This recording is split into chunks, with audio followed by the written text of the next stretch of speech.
வார்த்தை தான் ரொம்ப முக்கியம். ஆதியிலே வார்த்தை இருந்தது, அந்த வார்த்தை தேவனிடத்தில் இருந்தது, அந்த வார்த்தை தேவனா இருந்தது. அவர் ஆதியிலே தேவனோடு இருந்தார். அவர்தான் இயேசுவாக இந்த பூமிக்கு வந்தார். அல்லேலூயா. சரி, நான் 3 மணி நேரம் பேச வேண்டிய செய்தியை 3/4 மணி நேரத்தில் முடிக்கணும். நான் எங்கே போனாலும் அந்த போதகருக்கு நான் கீழ்ப்படிவேன். அதனால் இவர் எனக்கு காதில் ஓதிட்டார். உங்களுக்கு முன்னாடியே பர்சனலாக சொல்லியிருந்தாரும் நம்ம சமாளிச்சிருக்கலாம். கொஞ்சம் உங்கள் காது கேட்குற அளவுக்கு சொல்லிட்டார் எவ்வளோ நேரம் பேசணுன்ட்டு. அதனால் அதுக்கு மிஞ்சி நான் போக மாட்டேன். ஏன்னா திருப்பி நாங்கள் வரணும்ல எப்பனா. அதனால சரி, எல்லாம் those who are very happy say hallelujah. Those who are very very happy say hallelujah. Those who are sleeping say hallelujah. I think language problem. சரி, பரவாயில்ல. ஆமா, தெரியும், இங்கிலீஷ் எல்லாருக்குமே தெரியுது. இப்போ அந்த ஆர்வ கோளாறுல சொல்லிட்டாங்க. பரவாயில்ல, நீங்கள் தூங்கவில்லை, இன்னும் உற்சாகமாக இருக்கிறீர்கள் என்று நாங்கள் நினைத்துக் கொள்கிறோம். கர்த்தருடைய பரிசுத்த நாமத்திற்கு ஸ்தோத்திரம். பரிசுத்த ஆவியானவர் நம் மத்தியிலே பேசும்படிக்கு கடந்து வந்திருக்கிறார். ஆவலா இருக்கிறீங்களா? உங்களை கஷ்டப்படுத்த விரும்பவில்லை. கண்களை மூடி ஆண்டவருடைய வார்த்தைக்காக நம்ம ஜெபம் செய்வோம். நியமிக்கப்பட்ட இந்த மனமகிழ்ச்சி நாளுக்காக, இயேசு கிறிஸ்து உயிர் தெழுந்த இந்த நாளுக்காக நாங்கள் உம்மை துதிக்கிறோம், ஸ்தோத்தரிக்கிறோம். கர்த்தராகிய இயேசு கிறிஸ்துவின் நாமத்திலே ஜெயம் கொடுக்கிற தேவனே, உம்மை ஸ்தோத்தரிக்கிறோம். இப்பொழுதும் இந்த ஸ்தலத்திலே உம்முடைய திருநாமத்தை உம்முடைய வார்த்தையின் மூலமாக மகிமைப்படுத்த ஆரம்ப நேரம் முதல் இம்மட்டும் அற்புதமாய் பாடல்கள், ஆராதனை, சாட்சிகள், சங்கீத பகுதி எல்லாவற்றையும் நீர் ஆசீர்வதித்தீர். ஒரு மன மகிழ்ச்சியை உண்டாக்கி இருக்கிறீர். இப்பொழுதும் நாங்கள் நிறைவாக செல்லத்தக்கதாய் நீரை கிருபை செய்யும்படிக்கு நாங்கள் செபிக்கிறோம். உடைய வார்த்தையின் மூலமாக எங்களுக்கு நீர் என்ன சொல்ல வருகிறீர் அதை நாங்கள் அன்போடு ஏற்றுக்கொள்கிறோம். போதகரை குடும்பத்தை, சர்ச் எல்டர்ஸ், மூப்பர் மற்றும் சிறு குழந்தைகள் முதல் பெரியோர் வரை எல்லாரையும் நீர் ஆசீர்வதிக்க வேண்டுமாய் செபிக்கிறோம். என்னோடு பேசும், எங்கள் அனைவரோடும் பேசும். இயேசுவின் நாமத்தில் ஜெபிக்கிறோம், ஸ்தோத்தரிக்கிறோம் எங்கள் அருமை பிதாவே. சபையார் எல்லாரும் சத்தமா ஆமென். கர்த்தருடைய பரிசுத்த நாமத்திற்கு மகிமை உண்டாவதாக. நான் சொல்லுகிற வசனங்களை ஸ்கிரீன்ல போடுவாங்கன்னு நினைக்கிறேன், இல்ல படிக்கலாம். நீதிமொழிகளின் புஸ்தகம் 21ஆம் அதிகாரம் 1வது வசனம்.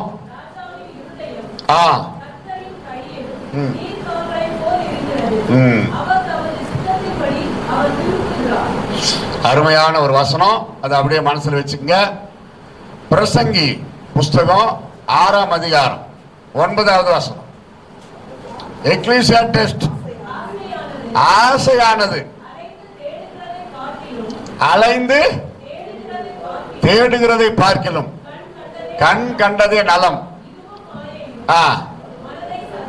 மனதை சஞ்சலப்படுத்துகிறதுமா இருக்கிறது. அதுவும் மனசுல ஒரு பக்கம் வைங்க, எல்லாத்தையும் ஜாயின் பண்ணிடலாம். எபிரேயர் 3ஆம் அதிகாரம் 8லிருந்து 13. ஹீப்ரூஸ்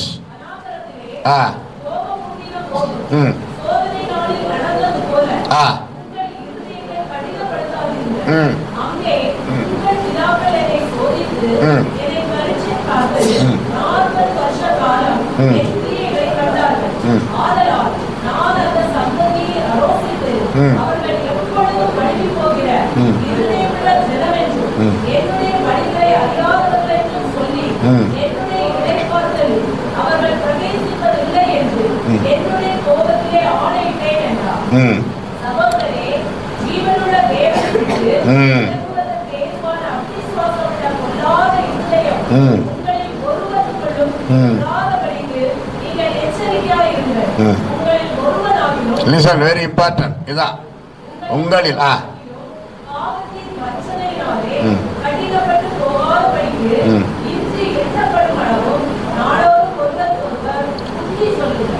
ஹல்லேலூயா சொல்லுங்க. பிரைஸ் தரலாம். இது திருச்சபை. தெருவோ ஒரு ஓப்பன் ஏர் மீட்டிங்னா gospel, go and spell, that is gospel. இது திருச்சபை. ரட்சிக்கப்பட்டு ஞானஸ்நானம் பெற்று பரிசுத்தாவின் அபிஷேகம் பெற்று கர்த்தருடைய வார்த்தையிலே போதனையிலே வளருகிற கர்த்தருடைய பிள்ளைகளாக நாம் இங்கே கூடியிருக்கிறதுனால கொஞ்சம் ஆழமான செய்தியாக இது காணப்படும். கொஞ்சம் கவனமா கேட்டதான் புரியும். நீங்க கொஞ்சம் விட்டீங்கன்னா கேர்லெஸ்ஸா அது என்னன்னே புரியாது. இந்த 3 பகுதிகளாக நான் வாசித்த நீதிமொழிகள் 21:1, பிரசங்கி 6:9, எபிரேயர் 3:8-13 இதை பதித்து வைத்துக் கொள்ளுங்கள். ஆசையானது அலைகிறது. நீதிமொழிகள்ல படிச்சோம், ராஜாவின் இருதயத்தை நீர்க்கால்களை போல ஆண்டவரால் மாற்ற முடியும். அவங்களே அறியாம சில நல்ல காரியம் செய்வாங்க சில ராஜாக்கள். இங்கே எபிரேயர்ல படிக்கிறோம் 8:13, உங்களில் ஒருவனாயிலும் பாவத்தின் வஞ்சனையினாலே கடினப்பட்டு போகாதபடிக்கு இன்று எண்ணப்படும் அளவும் அப்டேட் பண்ணுங்கன்னு. செல்போன் வந்தாலும் வந்துச்சு, அப்டேட் பண்ணு, டெய்லி அப்டேட் பண்ணு, டெலீட் பண்ணு, நனவோ வருது, தலை வலி.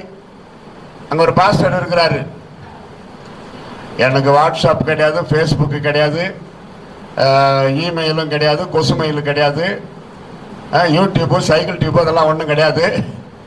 சாதாரண பட்டன் சிஸ்டம் போன் வச்சுன்னு இருக்கிறாரு.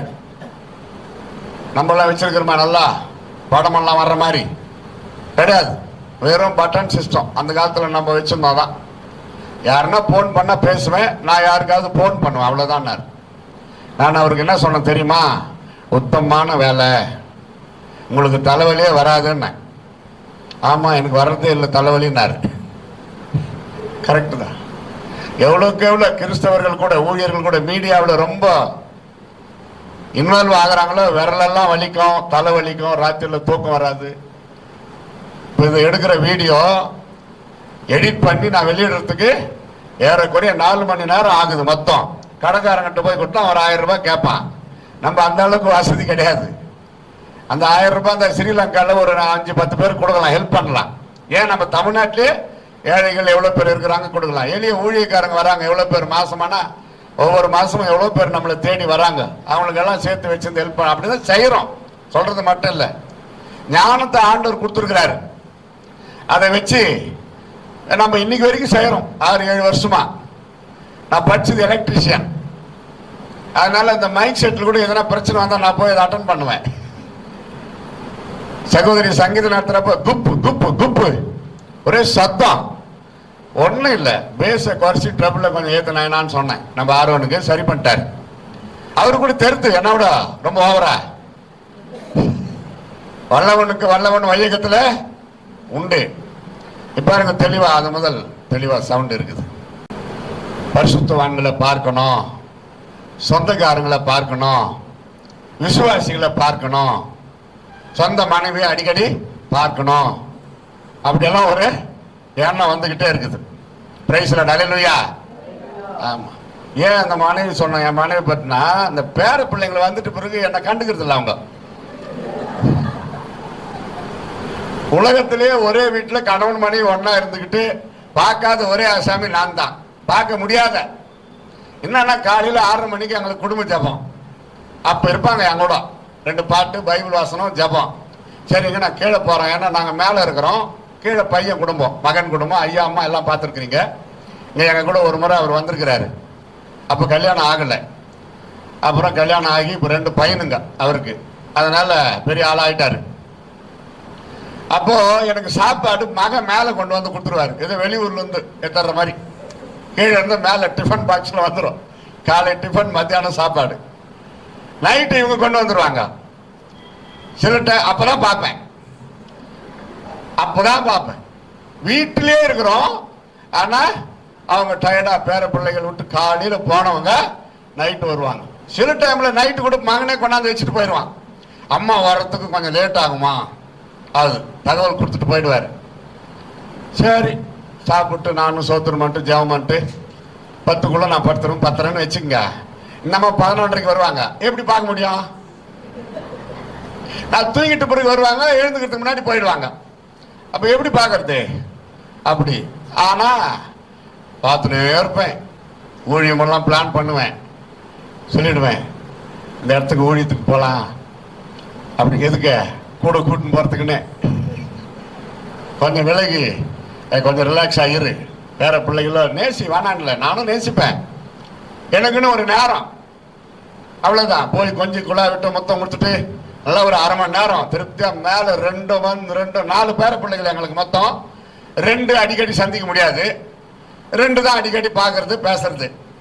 அது யாருன்னா பையன் பேத்து போட்ட பசங்க தான். மகள் வந்து நமக்கு சொந்தம் கிடையாது இல்லையா, அவங்க தூரத்தில் இருக்கிறாங்க.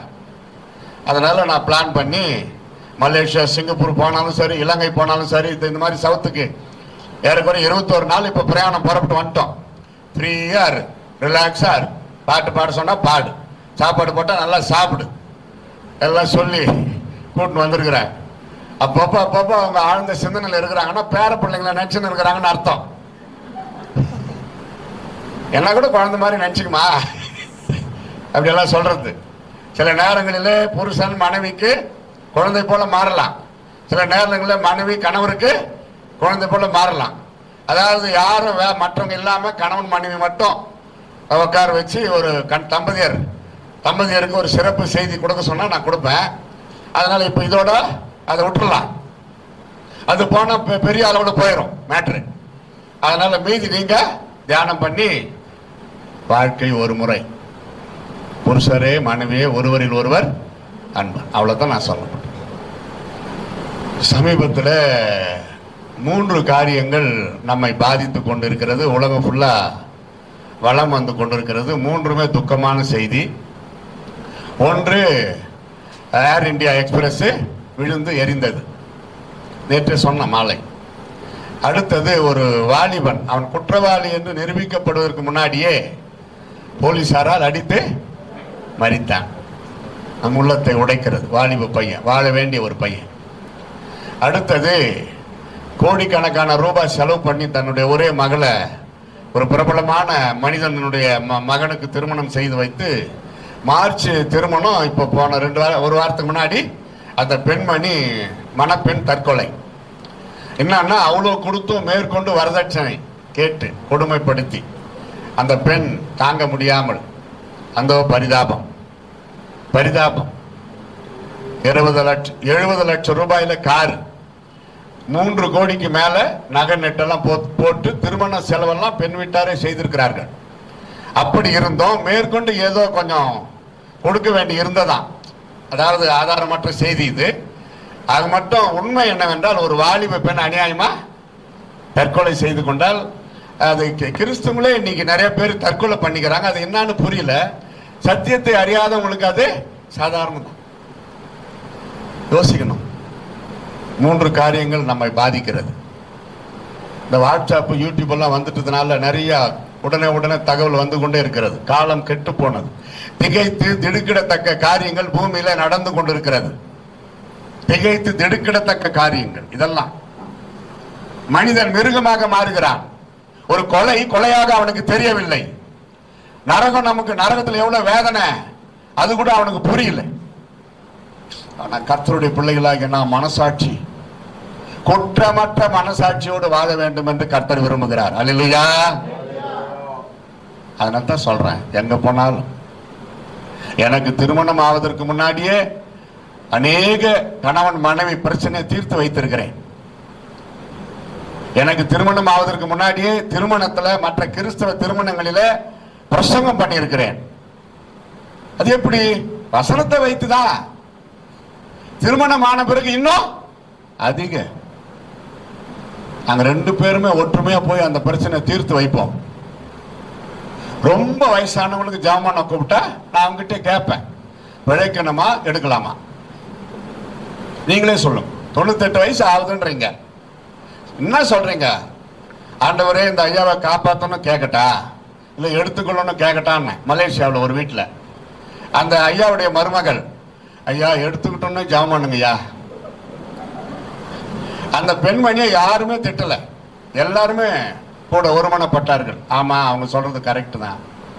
ஜெபம் பண்ணோம். 2 பேரும் ஒரு 5 நிமிஷம் ஒருமனப்பட்டு ஜெபம் பண்ணிட்டு வந்துட்டோம். மறுநாள் காலையில தகவல் வருது, கர்த்தர் உங்கள் ஜெபத்தை கேட்டார், அடக்க ஆராதனைக்கு நீங்களே வாங்க முடிச்சுங்க. ஏன்னா கேஎல்ல இருந்து ஜெகூர் பாருக்கு வர முடியாது. பிஷப், பாஸ்டர், ரெவரண்ட், அது தமிழ் மெத்தடிஸ்ட் திருச்சபை. பவுல் மலரடிகள் அங்கதான் இருக்கிறத கேள்விப்பட்டேன். அவரை வச்சு அடக்க ஆராதனை பண்ணிடுங்க. பிரசிடென்ட் சொல்லிட்டார். நமக்கு தான் தெரியுமே, சின்ன வயசுல இருந்து செத்துட்டாக்கா என்னன்னா பாட்டு, கீர்த்தனை, பாமால, சிங்கார மாளிகை, ஜெய கீதங்கள் பாடிடுவோம். அவங்க செத்துட்டாங்க, நம்ம ஜெய கீதங்கள் பாடிடுவோம். நம்ம ஆயத்தை பாடணும். அதுக்காக தான் விருந்து வீட்டுக்கு போகிறதை விட மரண வீட்டுக்கு போய் பார், எல்லாம் மனிதனுடைய முடிவு அங்கே விளங்கும். உண்மைதானே? ஏதோ ஒண்ணு நடக்குது இல்ல, யாருன்னா செத்து போயிட்டு அங்க போய் நின்று பாருங்களா, துக்கம் வருதா இல்லையா? அந்த துக்கத்துல ஏதோ ஒண்ணு நடக்குது. சரி, இப்ப பயந்துடாதீங்க. நகைச்சுவையா பேசுற பவுல் பிரதர் துக்கத்துல போயிட்டாருன்னு, நம்ம துக்கத்தையும் சந்தோஷமா பேசுறவங்க தான். அல்லையா? கணவன் மனைவி ஒற்றுமையா வாழ்ந்து காட்டுங்க, சாட்சியா வாழ்ந்து காட்டுங்க, பரலோகத்தில் போய் சேரணும். விட்டு கொடுங்கள். பலவீனமா இருக்கிறவங்களை பலப்படுத்துங்கள், சபித்து விடாதீர்கள். நீங்கள் பெற்றெடுத்த உங்கள் பிள்ளைகளையே சபிக்கும் பொழுது அது உங்களுக்கு தான் பிரச்சனை. கணவன் மனைவி ஒரே சரீரம் என்று வேதம் சொல்லுகிறது. ஆதியாகமத்தில் ஆண்டவரே சொல்லிட்டாரு, புதிய ஏற்பாட்டில் இயேசுவே சொல்லிட்டாரு. முடிவு ஆட்டுக்குட்டியானவருடைய கல்யாண விருந்து. இது விரிவா இப்போ டாபிக் அது கிடையாது. அலைந்து திரிகிற ஆசைப்பட்ட ஒரு மனிதர், அவருக்குள்ள பாசிட்டிவும் கொஞ்சம் இருந்தது, நெகட்டிவ் இருந்தது. அதுல ஒரு கதாநாயகர், ஆவிக்குரியவர் தோன்றுகிறார். இதுல கதாநாயகியே கிடையாது இந்த செய்தியில. அதனால்தான் குடும்பத்தை பற்றி எடுத்தேன். சகோதர சகோதரி ஒற்றுமையா இருக்கணும். Listen, very important. எல்லாரும் தானியல் புத்தகத்தை எடுத்து வைத்துக் கொள்ளுங்கள். The book of Daniel, the great prophecy in Old Testament. However, in New Testament, the great prophecy, Revelation book, that same way in Old Testament. New Testament, Revelation. In Old Testament, book of Daniel. இன்றைக்கும் நிறைவேற வேண்டிய தீர்க்க தரிசனம் இருக்கிறது. அவுட்லைனா சொல்லி அப்புறம் போலாம். நெபுகாத்நேச்சார், Belshazzar, தரியு, கோரேஸ், இந்த 4 ராஜாக்களின் நாட்களில் ஒரே ஒரு தேவ மனிதனின் ஆலோசனை. அல்லேலூயா சொல்லுங்க. அது யார்? தானியேல். எருசலேமில் இருந்து பாபிலோனுக்கு கடத்தி செல்லப்பட்ட ஒரு வாலிப பருவத்தில் போனவர், வயசாகிற வரைக்கும் அங்கதான் இருந்தார். யோசித்து பாருங்க. அவருக்கு 3 நண்பர்கள், சாத்ராக், மேஷாக், ஆபேத்நேகோ. தனக்கு கிடைத்த ஒரு பெரிய ராஜ அரண்மனை உத்தியோகத்தை வேலைய, ஐயா நான் உங்களுக்கு பானபாத்திரக்காரனாவே இருந்துக்கிறேன், உங்களுக்கு ஹெல்ப் பண்ற வேலை எனக்கு போதும், எனக்கு மாகாணங்களின் தலைவரா நியமிக்கிறேன்னு சொல்றீங்களே, அதை என் நண்பர்களுக்கு கொடுங்க என்று விட்டு கொடுத்த ஒரு தேவ மனிதர். மனித தன்மையோடு இப்ப இருக்கிற சூழ்நிலைக்கு யோசித்து பார்க்கலாம். கிமு நடந்த நிகழ்ச்சி இது. இயேசு பிறப்பதற்கு பல நூற்றாண்டுகளுக்கு முன்னாடி நடந்த நிகழ்ச்சி இப்ப நம்ம ஊர்ல உலகத்துல நடக்கிற மாதிரியே இருக்கும். இந்த செய்தி கேட்டீங்கன்னா நிரந்தர ஒரு கான்பிடன்ட், எந்த சூழ்நிலையிலும் எந்த விரிசல் கருகள் எதுவும் இல்லாமல் ஒரு கதாநாயகனாக, ஒரு hero, the greatest in the Bible, the greatest heroes in the Bible, one of the man of God, prophecy Daniel. விழுந்தாரு, எழுந்தாரு, பல்ட்டி அடிச்சாரு, இந்த பாவத்தில் விழுந்தாரு, அங்க திருட்டிட்டாரு, அந்த பொண்ணை பார்த்து இழிச்சாரு, அங்க விழுந்தாரு, அப்பா அம்மா பேச்ச கேட்கல, அந்த மாதிரி எந்த ரிமார்க்கும் கிடையாது. கையை தட்டு தானியலுக்காக எல்லாரும் அல்லேலூயா. பரலோகத்துக்கு போனா தானியலை பார்க்கலாம், மோசே பார்க்கலாம். நான் நிறைய முறை என் சொப்பனம் தரிசனத்துல மோசே தான் பார்ப்பேன். அது என்னன்னு தெரியல. அதனால எனக்கு ஒரு நம்பிக்கை, மோசே 120 வருஷம் வாழ்ந்தாராம். ஆசையா பாரு நினைக்கிறீங்க. அடிக்கடி மோசே தான் வராரு. பரலோகத்துக்கு போயிட்டோம் ஒரு முறை, நல்ல அழகா இருக்கிறார் பார்க்கறதுக்கு. இப்ப நான் வயசாயிட்டு தாடி மீசெல்லாம் விட்டா எப்படி இருப்பேன்? அதே மாதிரி தான். நல்லா அருமையா அழகா பார்க்க பார்க்க அவரை பார்க்கலாம்னா இருக்கும். அவரை பார்த்தாவே தெரியுது மோசே ரொம்ப மதிப்பா அன்பா பேசுறாரு. எங்க போறீங்கன்னாரு. நான் போனோம் பரலோகத்துக்கு, ஏசப்பா பார்க்கணும், கொஞ்சம் இருங்க நான் பார்த்து சொல்றேன்றாரு. பெரிய புக்கு ஒண்ணு அதை எடுத்து பார்த்துட்டு, உங்களுக்கு இப்ப இல்லை, நான் பக்கத்திலே ஒரு வாசல் இருக்குது, அதுக்குள்ள போனாக்கா மோட்சத்துல போய் சேர்ந்துடலாம், பரலோகத்துல இயேசுவை பார்க்கலாம். அப்படி கனவு செட்டில்மெண்ட் ஆகிருக்குது எனக்கு. கனவை நான் கனவை அப்படியே தானே சொல்லணும், மாத்தி சொல்லக்கூடாது இல்ல. சில கனவுகள் மறந்துடும், அதனால அதை சொல்லவே மாட்டேன், மறக்காததே சொல்றேன்.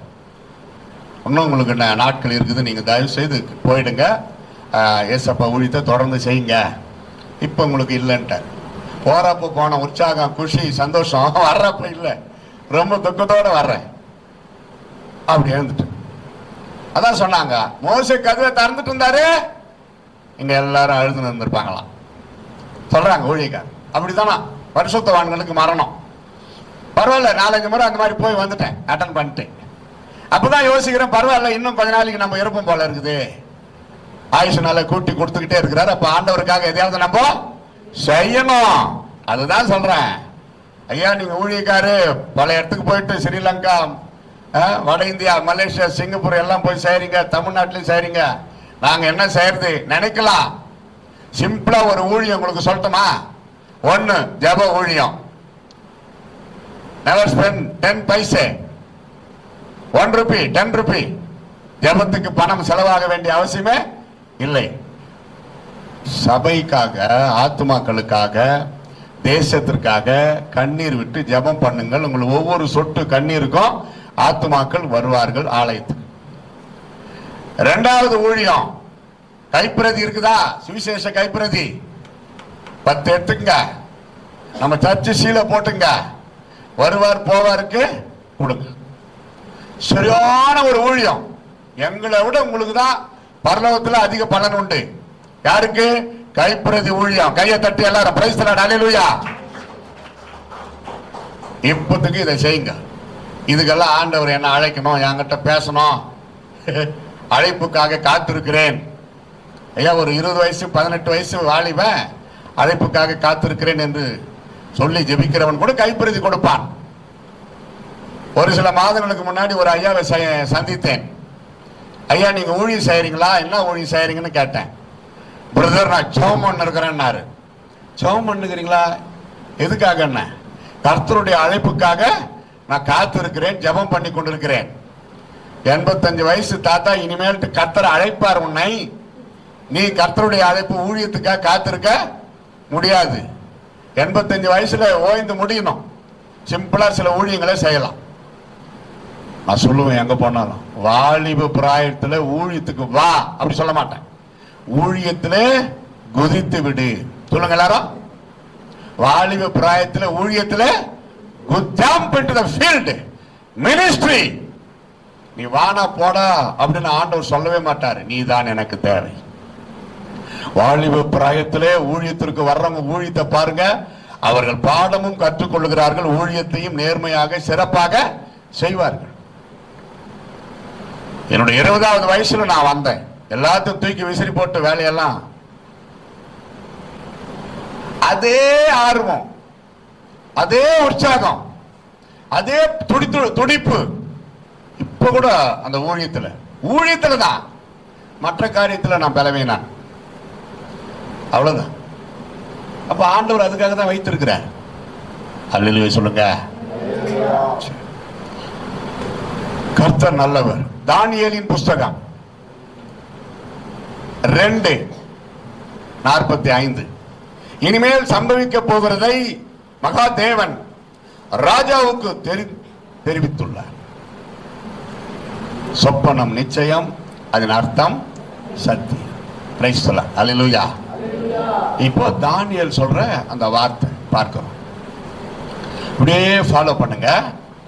உங்களுக்கு கஷ்டம் இல்லாத ஸ்கிரீன்ல கூட போடுறாங்க, குறிச்சிங்க. வீட்டில் போயிட்டு தொடர்ந்து நீங்க தியானிக்கலாம். நான் டச் பண்ணிட்டு போறேன் இருக்கிற குறுகிய நேரத்தில். அதே அதிகாரம் பாருங்க, 46ல இருந்து 49 படிச்சீங்கன்னா அந்த ராஜா முகங்குப்புற விழுந்து தானியேலை வணங்கினான், காணிக்கை செலுத்தினான், தூபம் காட்டினான். சொல்றாரு 47 அந்த ராஜா, மெய்யாய் உங்கள் தேவனே தேவர்களுக்கு தேவன், ராஜாக்களுக்கு ஆண்டவர், மறைபொருட்களை வெளித்துப்படுத்துகிறார். நெபுகாத்நேச்சார்ல ஆரம்பிக்குது. எப்படியெல்லாம் இந்த பாசிட்டிவ், இந்த இடத்துல பாசிட்டிவா இருக்கிறார். நல்ல ஹார்ட் மார்க், நீர்கால்களை போல ஆண்டவர் அந்த இருதயத்தை மாத்திரப்ப விட்டு கொடுக்கிறதை நாம் பார்க்கலாம். நீர்கால்கள்னா பிள்ளைகளுக்கு தெரியுமா? நீர் அது காலா மாறி லடலடான்னு ஆடுமே, அதான் நீர்கால்கள். அது அப்படிதான் விளக்கம் சொல்ல முடியும். நீர்கால்கள், அதுல எலும்பு இருக்காது, தசை தான் தெரியும். அது ரொம்ப சாஃப்டா, நீர் போல. நீரை கொண்டு ஒரு உருவத்தை வணைய முடியாது, அது பாத்திரத்துல ஊற்றலாம். அப்படி கற்பனை செய்து பாருங்க, நீர்கால்கள் எவ்வளவு அழகா பைபிள்ல ஆவியானவர் எழுதுறார். நீரை கால்கள் போல மாற்றினால் அது இஷ்டப்படி வளைந்து கொடுக்கும். இந்த இடத்துல நல்லவரா மாறினார். நெகட்டிவ் பாயிண்ட்ஸ் பாருங்க. 3:13 ஜம்பிங், 3:13 60 முழ உயரம், 6 முழ அகலம் உள்ள ஒரு சிலையை செய்ய சொல்றான். முதலாவது வசனத்துல பார்த்தா தூரா என்னும் சமபூமியில அந்த சிலையை செய்யணும், எல்லாரும் பாக்குற மாதிரி. இது பெரிய எக்ஸிபிஷன் மாதிரி பண்றான். வசனம் 8ல கல்தேயர் போய் கோல் சொல்லிட்டாங்க ராஜா கிட்ட. என்ன கோல் தெரியுமா? ராஜாவுடைய சீற்றலான வார்த்தை என்ன வருகிறது, அதுக்கு என்ன நடந்ததுன்னா, அங்க நம்ம ஃப்ரெண்டுங்க, தானியேலுடைய ஃப்ரெண்டுங்களை பற்றி அந்த தானியேல் புஸ்தகத்துல சிறப்பு அதுதான். சாத்ராக், மேஷாக், ஆபேத்நேகோ, அவங்களுடைய விசுவாசத்தை வர்ணிக்கிற, பாராட்டுகிற ஒரு சாப்டர் தான் அது. அப்படி சொன்னவன் பாருங்க, தானியேலுக்கு முன்னாடி முகங்குப்புற விழுந்தான், காணிக்கை செலுத்தினான், தூபம் காட்டினான், உங்கள் தேவனே தேவர்களுக்கெல்லாம் தேவன், ராஜாக்களுக்கெல்லாம் ராஜா, ஆண்டவர், மறைபொருளை வெளிப்படுத்துகிறவர், அப்படியெல்லாம் சொல்லி இங்க என்னாச்சு பாருங்க, கோல் மூட்டிட்டான் எவனோ ஒரு 3 பேரு. ரூல்ஸ் என்ன? அந்த சிலைய எல்லாரும் வணங்கணும், பணிந்து குனிந்து வணங்கணும். நியாயப்பிரமாணம் சொல்லுகிறது, விக்கிரக ஆராதனை செய்யாது. இவர்கள் சத்தியத்தை அறிந்தவர்கள், ஆதியாகமும் யாத்திராகமும் லேவியராகமும் உபாகமும் எல்லாம் படித்தவர்கள். அப்புறம் தான் தானியேல் வருது. அந்த காலத்துல பைபிள் என்ன? ஆகமங்கள், கர்த்தருடைய நியாயப்பிரமாணங்கள். இயேசு கிறிஸ்துவே தேவாலயத்துல எடுத்து படிக்கிறாரு, இயேசு கிறிஸ்துவே பைபிள் எடுத்து படிக்கிறாருன்னா அப்ப அவருக்கு பைபிள் நியாயப்பிரமாணம். ஏசாயா தீர்க்கதரிசி புஸ்தகம், அதே போல ஆகமங்கள். அவரை பற்றி அவரே படிக்கிறார், தன்னை பற்றி இயேசு அங்க எடுத்து படிக்கிறார். எப்படி இருக்கும் பாருங்க. ஏன்னா அந்த சபை உபதேசருக்கு கீழ்ப்படிந்தார். உலக ரட்சகர் இயேசு மனித நியாயப்படி அந்த திருச்சபை ஊழியருக்கு கீழ்ப்படிந்து, இயேசு இன்னைக்கு பிரசங்கம் கிடையாது, பைபிள் ரீடிங் ஒன்லி. சரி, நான் செய்யறேன், ஆகட்டும், படிச்சிருக்கிறேன். அவரை பற்றி அவரே படிக்கிறார். இந்த சூழ்நிலைகளை நெபுகாத்நேச்சார் கண்டுபிடிக்கப்பட்ட, ஜம்ப் பண்ணி போயினா இருக்கிறேன் பாருங்க. 16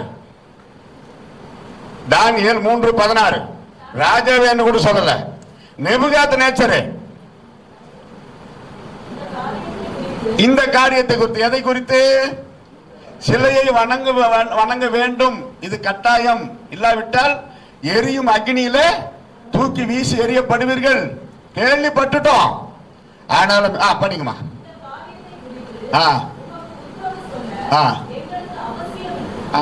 வேற எதுனா பேசு.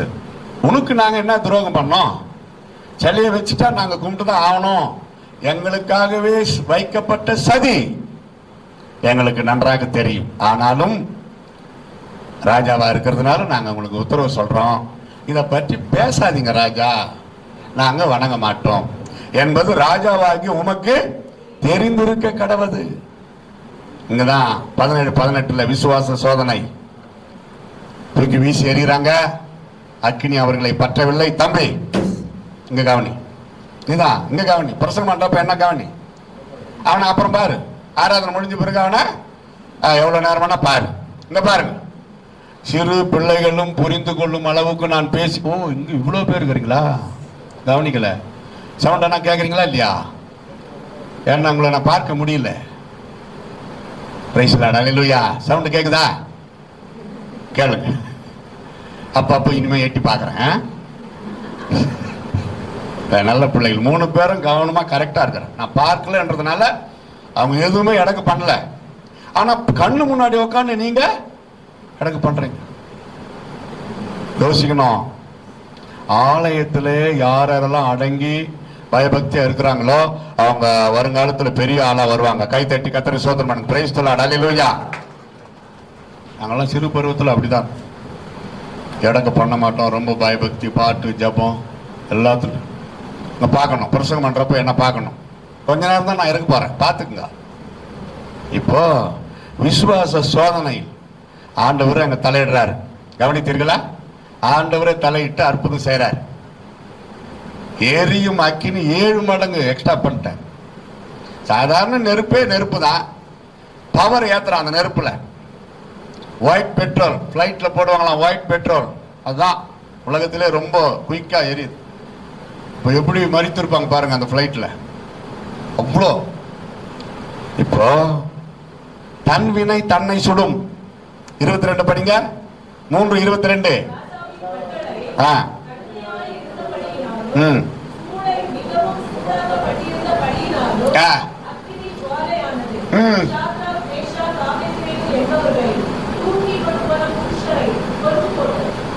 தூக்கி கொண்டு போனவர்களை கொன்று போட்ட அந்த அக்கினி, அக்கினிக்குள்ளேயே விழுந்த பக்தர்களை காப்பாற்றியது.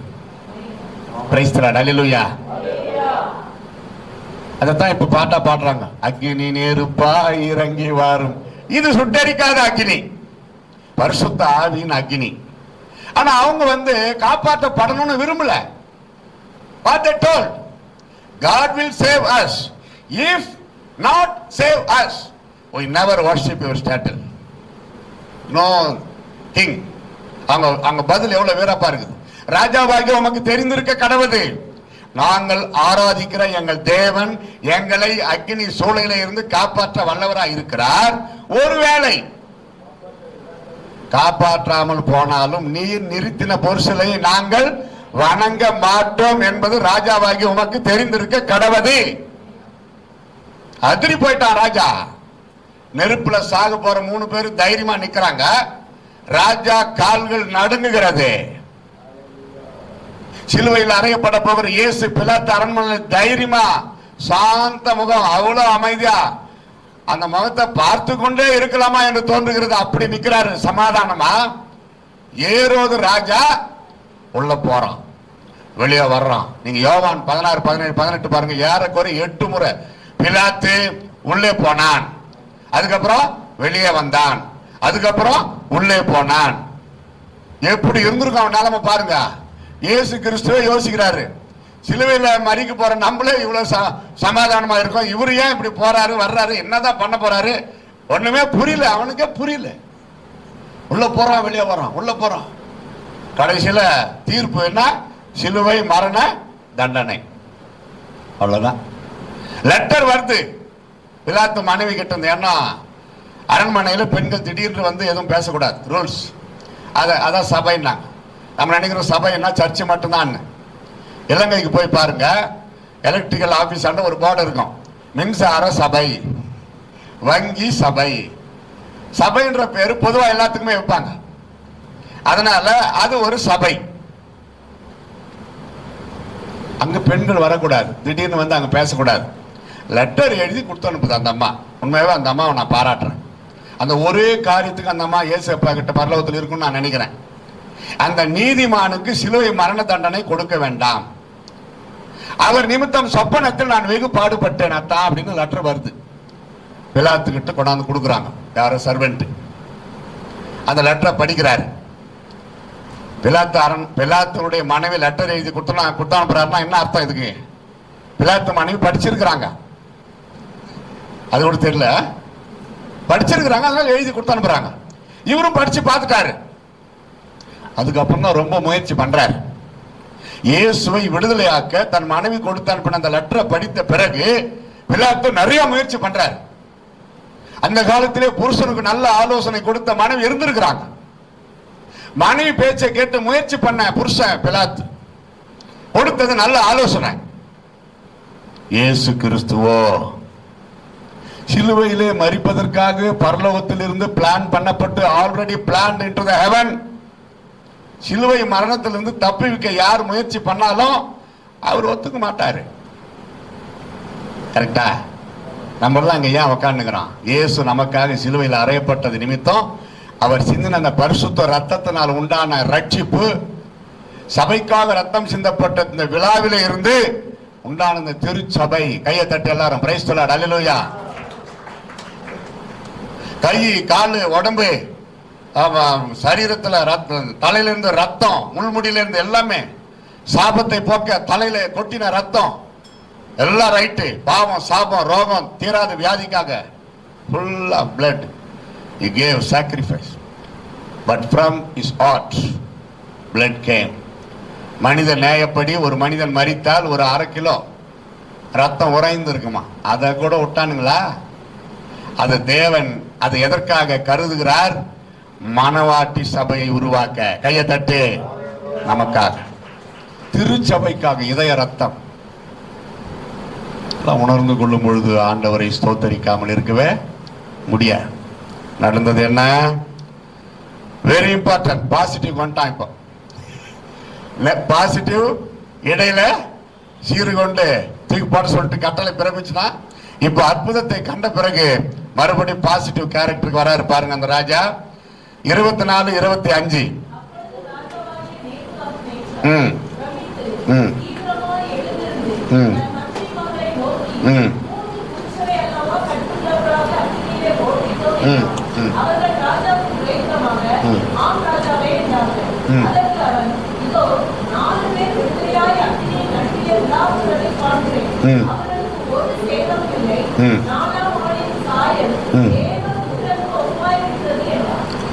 ராஜா அறிக்கைறான் பாருங்க, வெளியே வாருங்கள், அதிசயம், ஆச்சரியம், ஆனால் உண்மை. இப்ப ராஜாவுக்குள்ள பாசிட்டிவ் கேரக்டர் இறங்குது. 3:28-29. தேவனை துதித்தான், வேறொரு தேவன் இல்லை என்று அறிக்கையிட்டான், 3 பேரையும் உயர்த்தினான். அந்த காலகட்டத்தில் தான் பெல்ஷாத்சார் என்று சொல்லக்கூடிய இன்னொரு ராஜா தோன்றுகிறார். இவன் வாழ்க்கை வரலாறு 4ஆம் அதிகாரத்திலிருந்து ஸ்டார்ட் ஆகுது. 4:1 பாத்தீங்கன்னா பெல்ஷாத்சார். பெல்ஷாத்சார்னு பேரு தானியலுக்கு வச்சாங்க. ஒரு எழுத்து தான் பெல்ஷாத்சார் அப்படின்னு தானியலுக்கு ராஜா ஒரு பேர் வச்சார். இங்க பெல்ஷாத்சார் என்ற ஒரு ராஜா வரார் 4ஆம் அதிகாரத்துல. அவனுக்கு தானியல் ஒரு எச்சரிக்கை கொடுக்கிறார். ஒரு ராஜா அப்படி வச்சுங்க, ஒன்னு அவுட்டு, அது அப்படியே இருக்கட்டும் ஒரு பக்கம். ஏன்னா அவருக்கு முன்னாடியே இவன் போறான் உலகத்தை விட்டு. யாரு? பெல்ஷாத்சார். அவனை பார்த்து சொல்றாரு தானியல் 4:27. இனிமேல் தானியல் நான் சொல்ல மாட்டேன், அதிகார வசனம் தான். ராஜாவே,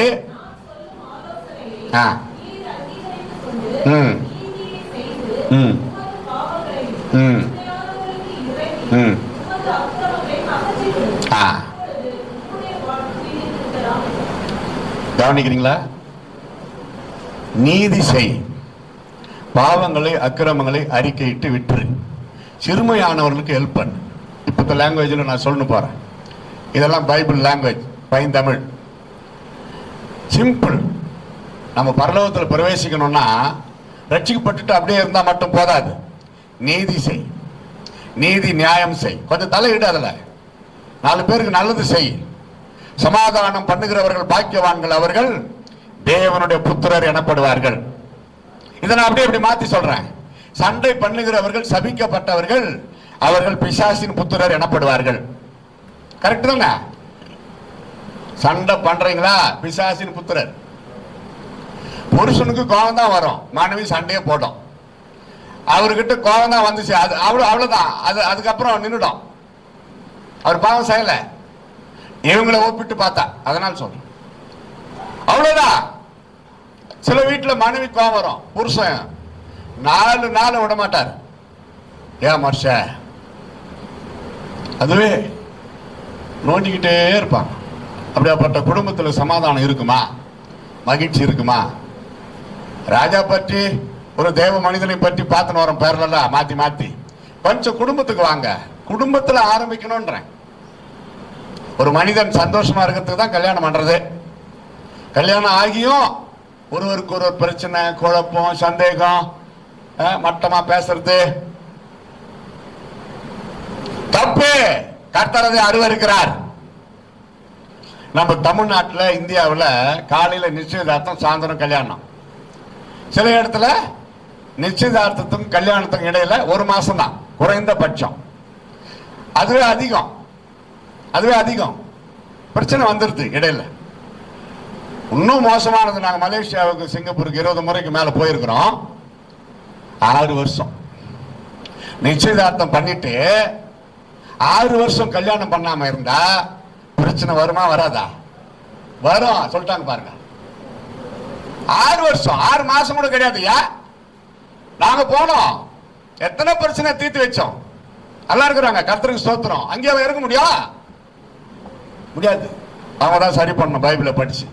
என்னன்னா, நிச்சயதார்த்தம் ஆன பிறகும், நிச்சயதார்த்தம் ஆயிட்ட பிறகு அந்த மணப்பெண்ணு கட்டிக்கு போற புருஷனை பாக்குறியா, சிரிச்சியா, பேசனியா, அப்பா அம்மா கூட வீட்டுக்கு வந்து சேரு, அவ்வளவுதான். ஏன்னா நிச்சயதார்த்தம் ஆயிடுச்சு, உனக்கு சொந்தம். நிச்சயதார்த்தம் தான் ஆயிடுச்சு, இன்னும் கல்யாணம் ஆகல. என்ன எப்படி இருக்கணும் உங்களுக்கே தெரியும். இந்த பொண்ணு திமிரு ஏறி போய் கட்டிக்கு போற புருஷன் எதற்காக இன்னொருத்தங்கிட்ட போய் வேணுமுனுக்கே பேசுறது, அவன் தோல் மேல கையை போட்டுக்கணும் பேசுறது, அவன் மூஞ்ச பிடிச்சி தடவுறது, மூக்க பிடிச்சி இப்படி ஆடுறது. கட்ட போற புருஷனுக்கு கோபம் வருமா வராதா? எப்ப நிச்சயதார்த்தம் ஆச்சோ பாதி புருஷன் ஆயிட்டாரு. ஸ்திரியை பற்றிய எரிச்சல் புருஷனுக்கு மூர்க்கத்தை. அதே போலதான் சில இடத்துல அது ரொம்ப பக்தியா காத்து இருக்கும்.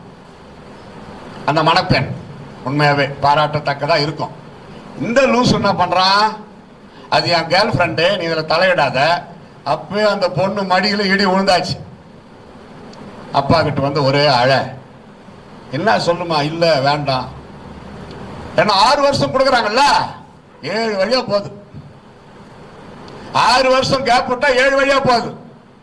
கல்யாணம் ஆன பிறகு பிரச்சனை வந்தா பேசி முடிவு பண்ணி நம்ம சாயந்தரம் சாப்பாட்டுக்கு முன்னாடி குடும்ப ஜபத்துல, சோத்திராண்டவரே என் மனைவி நான் கோபமா பேசிட்ட மன்னியும். நான் அப்படிதான் பண்ணுவேன். அதான் காலையில இரவுல குடும்ப ஜபம் வைக்கணும்ன்றது விசுவாசிகளுக்கு. சரிங்களா? போன முறை வந்தா கூட அந்த பாயிண்ட் நான் சொல்லியிருக்கிறேன். நீங்கள் ஒரு கண்ணியமான அருமையான விசுவாச குடும்பமா, கணவன் மனைவி பிள்ளைகள் காலையில மாலையில குடும்ப ஜெபம் செய்ய வேண்டும். குடும்ப ஜெபம் இல்லாத வீடு கூரை இல்லாத வீடு. செவுரு மட்டும் கட்டிட்டு மேல தளம் போடலன்னா அதுல வசிக்க முடியுமா? முடியாது. செவுரு என்னதே உங்க தனி ஜெபம் பர்ஃபெக்டா இருக்குது, ஸ்ட்ராங்கா. குடும்ப ஜெபம் ஏன் இத வச்சாங்கன்னா, குடும்பம் சமாதானமா சந்தோஷமா இருக்கிறதுக்கு தான். காலையில தூங்கி எழுந்த உடனே குடும்ப ஜெபம், ஒரு வசனம் படி, ஒரு அதிகாரம் படிங்க, 2 பாட்டு பாடுங்க, ஒருத்தர் ஜெபம் பண்ணுங்க. எல்லாம் சேர்ந்து ஒரு 20 நிமிஷம், மினிமம் 20 மினிட்ஸ், மேக்ஸிமம் 30 மினிட்ஸ் ஜெபம் பண்ணுங்க சொல்லிட்டு போயினே இருக்கக்கூடாது. புருஷன் கலந்து கொள்ளணும். இன்னைக்கு வரைக்கும் நாங்க செய்யறோம். பையனுக்கு கல்யாணம் ஆயிட்ட பிறகு அவங்க தனி குடும்ப ஜெபம் பண்ணணும். நான் சொல்லிட்டேன், நாங்க மேல எங்க சவுண்டை கேட்டுதான் அவங்க எழுந்து ஜெபம் பண்றாங்க. அப்பா அம்மா ஜெபம் பண்ணுகிறாங்க, நம்மளும் பண்ணலாம்.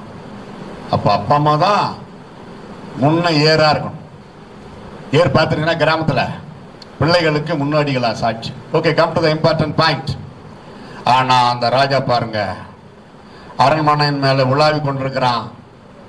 30 என் வல்லமை நான் கட்டின மகா Babylon, proud spirit came upon the king. ராஜ்யபாரம் உன்னை விட்டு நீங்கிற்று. 31 சவுண்ட் கேக்குது வானத்தில். 33 ABC, மனுஷரில் இருந்து நீ தள்ளப்பட்டாய், மாடுகளை போல் புல்லை மேய்ந்தான். Like a beast ate grass, ஆகாயத்து பணியில நனைந்தான். மனிதன் மிருகமாகி விட்டான். பெருமை வந்தாலே மனிதன் மிருகமாக மாறுகிறான். பெருமைக்கு இடம் கொடுக்காதீர்கள். என்ன மாதிரி யாரும் கிடையாது. அழகு பெருமை, அறிவு பெருமை, பட்ட பெருமை, வேற சொல்லுங்க ஒண்ணுன்னா நீங்களும் கொஞ்சம் திருவாய் மலருங்க.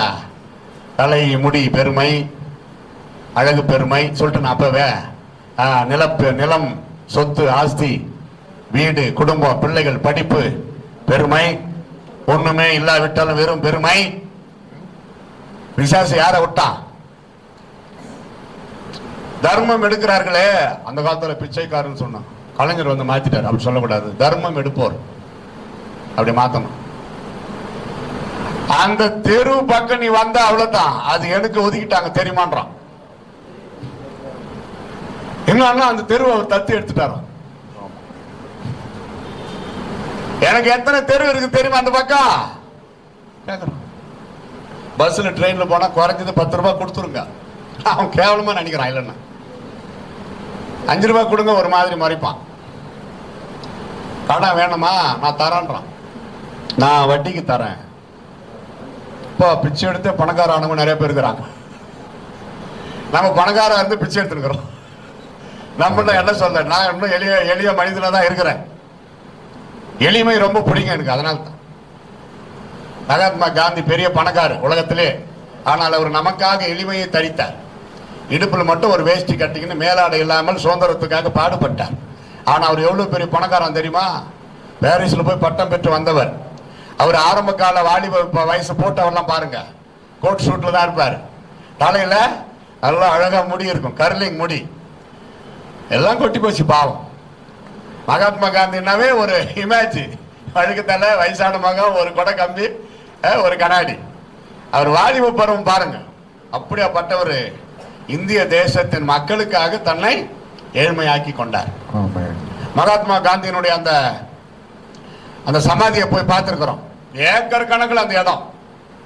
அதுலதான் அவங்க சொத்து எல்லாம் கொடுத்துட்டாங்க கவர்மெண்ட். சரி, கடைசியா பார்க்கிறோம் இன்னும் இருக்குது. ஆனா அவர் ஏதோ மூச்சு விட்டாரு. அதான் எனக்கு தெரியும், ஊழியக்காரர்களுக்கு அது சிக்னல் இருக்குது. சரி, கடைசியா பார்க்கலாம். அப்படி ஒன்னு ஒன்னா குறிச்சுங்க. தனக்கு நேரிட்டதை தேவனே, தனக்கு நேரிட்டதை தானே உணர்கிறான். எழுதுறார் லெட்டர் அந்த ராஜா. அப்புறம் தாழ்த்தி ஜெபிக்கிறப்ப, என் புத்தி எனக்குள் வந்தது, அதிக மகத்துவம் எனக்கு கிடைத்தது, பரலோகத்தின் ராஜாவை மகிமைப்படுத்துகிறேன். பாருங்க, ஒரு ராஜா பரலோகத்தின் ராஜாவை மகிமைப்படுத்துகிறார். அப்படியே போங்க. கடைசி கட்டம் நிறைய பாயிண்ட் ஜம்ப் பண்ணி கடைசி கட்டம் என்னன்னா அதிகாரம் 7 முதல் 12 வரை. அதிகாரம் 7 முதல் 12 வரை தேசத்தில் நடக்க போகிற காரியங்கள், அரசாங்கத்தில் நடக்க போகிற காரியங்கள் தீர்க்க தரிசனமாக உரைத்திருக்கிறார். கூட்டாட்சி வரும்னா அப்பவே அவர் தீர்க்க தரிசனம் சொல்லியிருக்கிறார். ஏன்னா தலை, மார்பு, வயிறு, கால்கள், பாதங்கள் தான் மிக்சிங். அதெல்லாம் இடையில இருக்குது. நீங்க வீட்டில் போய் படிக்கலாம். மணி ஓசை வந்து விட்டதுனால முடிக்க மனமன்றி நான் முடிக்கிறேன். அப்போ தனித்தனி ராஜா ஆட்சி செய்த காலம், கோல்டு, பித்தளை, இப்படியெல்லாம் வருது. கடைசி பாருங்க, பாதங்கள் இரும்பு, களிமண் மிக்சிங் தான் அந்த கூட்டாட்சி. அதற்கு பிறகுதான் மகா பெரிய ஒரு கல், கைகளினால் பெயர்க்கப்படாத ஒரு கல் உருண்டு வந்து அந்த சிலையின் மேல் மோதின போது அது சுக்குநூறாய் உடைந்தது. இதுதான் இயேசுவின் அரசாட்சி. 1000 ஆண்டு இயேசுவின் அரசாட்சி சீக்கிரம் வரப்போகிறது. கையை தட்டி கர்த்தரை ஸ்தோத்திரம் பண்ணலாமா? பிரைஸ் தி லார்ட், ஹல்லேலூயா. ஜெபிப்போம். உம்முடைய வருகைக்கு நாங்கள் ஆவலோடு காத்திருக்க கிருபை செய்யும் ஆண்டவரே. என்னோடு பேசின அன்பிற்காய் ஸ்தோத்திரம், எங்களோடு பேசின கிருபைக்காய் ஸ்தோத்திரம். அன்பு பிள்ளைகளை மனதார வாழ்த்தி ஆசீர்வதிக்கிறோம். ஆசைகளினால் உள்ளங்கள் அலைந்து தெரியாதபடி அந்த நெபுகாத் நேச்சரை போல, தரியூர் ராஜாவை போல, 4 ராஜாக்களை போல மாறி மாறி மாறி இஷ்டத்திற்கு கடக்காதபடி ஒரு நிரந்தரமான 4 ராஜாக்களுக்கும் ஆலோசனை கொடுத்து தன் பரிசுத்தத்தை காத்துக்கொண்ட தானியேலை போல விசுவாசத்தையும் பரிசுத்தையும் காத்துக்கொண்ட சாத்ராக், மேஷாக், ஆபேத்நேகோவை போல எங்கள் பரிசுத்த வாழ்க்கை, விசுவாச வாழ்க்கை கடைசி வரை காத்துக்கொள்ள அப்பா இயேசுவே நீர் கிருபை செய்யும்படிக்கு நாங்கள் ஜெபிக்கிறோம். மனதார தம்முடைய பிள்ளைகளை இயேசுவின் நாமத்தில் வாழ்த்தி ஆசீர்வதிக்கிறோம். இயேசுவின் மூலம் ஜெபிக்கிறோம் எங்கள் அருமை பிதாவே.